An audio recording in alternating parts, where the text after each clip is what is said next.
was like nothing I ever heard. And I think any band that had that kind of intensity that was from the Midwest warranted interest. They just missed that window where they could have been massive. To me, they could have been as massive as Jane's Addiction because they had the sound of punk, and they had glam, and they had metal, and they had hard rock, and psychedelia, and all those things, sometimes in the same song. There's bands that mature and you just wish they'd never made another record. Die Kreuzen was a kind of a group that you couldn't wait to see what they were going to do next.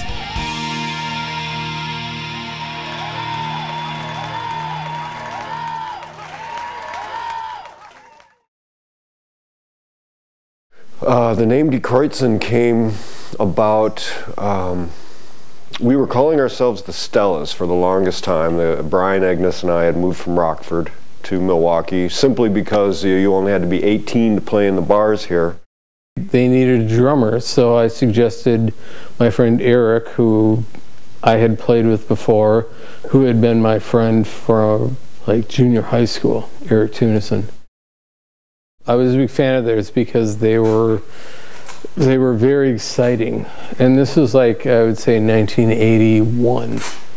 Very exciting, band because nobody else sounded like them. It wasn't just a normal punk rock band like The Clash, or they were doing different stuff, and I was really enjoying it. And you could tell they could all play and knew what they were doing. We never were really looking for a sound. We wanted to do our thing. We wanted to play live, loud rock and roll. They decided that, Brian Hill, Beezer, wasn't working out, so they asked me to play, and I was kind of a no-brainer. I was like, oh yeah, I'll do that. When we changed and got Keith on bass, we kind of started to go in a new direction, and we figured that there was a name change headed this way. So we turned from the Stellas to Die Kreuzen. And this was a name that our roommate at the time, Diane Strand, had found somewhere. It seemed to suit us. It didn't really mean too much of anything, but it meant enough. We gleaned that from friends that it more or less meant the crossing from one side to the other, and we thought that was very cool. When I look back on it, what stands out to me is, wow, did all this stuff happen to us? Because we started out and we were just kids playing at the Starship. Well, it's great seeing a loud band in a little bar, and Kenny Baldwin's Starship was one of the best bars to see loud punk rock music in. Mid-1980s, I started working at a bar called Cafe Voltaire, which was pretty much an alternative rock club. Die Kreuzen was a reasonable and regular fixture there. At that age, people like that I worshipped. There was no getting to them or toward them, or there were people who were fearless in that regard. I just felt honored to be in the room. The fact that I got to see the show, that was the ultimate compliment.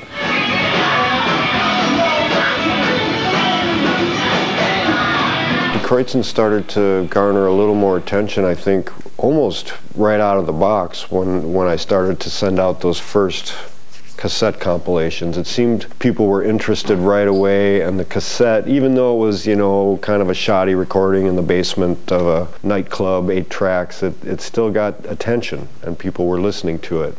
So, we had our first record, and then after that, we just decided, well, we don't feel like doing the same thing 1,000 times.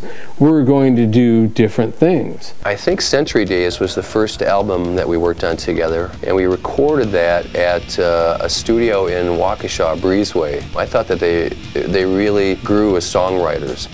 We got fairly ambitious with a lot of material. There were horns on some songs. We did a lot of overdubs. It was a funky studio, but it was a great experience working with him. Die Kreuzen was courted by many labels. One in particular was Epic Records. There is a guy that I still talk to on Facebook named Michael Alago, and Michael Alago had signed Metallica. He had an issue of the CMJ report, College Music Journal report, and there was a review of Die Kreuzen's Oktoberfile album. And the last line of the review was, this band could be the next Metallica. And of course, that caught Michael Alago's attention immediately, and we met Michael, and over the course of a year or two, we played a lot in New York, and he came to all our shows and took us out to dinner and took us up to the office, and finally somebody's like, "Mike, what's up, dude? Are you gonna sign us, or what's happening here?" And that's when he came forth with, "You know, I don't think the world is quite ready for you guys." He decided that Die Kreuzen was a little bit too much ahead of their time. You know, I think a lot of bands' success is due partially to their songs, but a lot of it is timing, like when you come out with something and how public opinion and what is currently doing well on the radio or college radio, whatever. It really, sometimes you have to be in the right spot at the right time, and I think they just somehow missed that window from being a massively huge band. I mean, they had great songs. Michael found himself a chair at Atlantic Records with 5 bands that he could sign. And of course he called us up and wanted to sign Die Kreuzen, but by that point it had been a little bit too late. We had already pretty much called it quits. We had a disagreement with the guitar player, and he decided that he didn't want to do it anymore. And I was just like, okay, well, that's fine, you know? I didn't have a problem with it, because it really seemed like, well, yeah, okay, this is probably about as far as we can take this. Another tree con.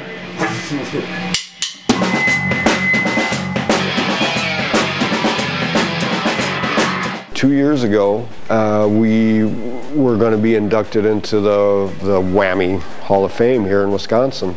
I really was very, like, honored and very, I don't know, I felt really good about that, because I thought, wow, that really makes me seem like, you know, okay, maybe people really do know what, you know, that we actually did do something. Die Kreuzen really wanted to play, at least Keith and Eric and I did. Brian didn't want to. I reminded Keith and Eric that in fact there was a 5th Die Kreuzen, so to speak, and that would be Jay Tiller. After a little bit of thinking and hemming and hawing, Keith and Eric were like, yeah, you know what? It would be fun. Let's do it. So it was that simple. Being asked to do this, and with some trepidation, yeah, okay. But then thinking, well, some people never saw this band. Their big brothers or their dads or moms saw the band, and now they get to actually see the band, which is great. It's really fun to have Die Kreuzen back. As a fan, I selfishly hope that they go in the studio and record, to be honest with you. But if they don't, I'll be happy just with seeing them in there. One of the best things about being in Die Kreuzen was getting the brothers that I never had, Keith and Eric and Brian too, and Jay, and I feel very lucky and privileged to have them in my life. And the thing about Die Kreuzen that I will probably cherish is the fact that we did it our way, and we never compromised ourselves for anybody or anything. We always did what we wanted to do, how we wanted to do it, and that always worked.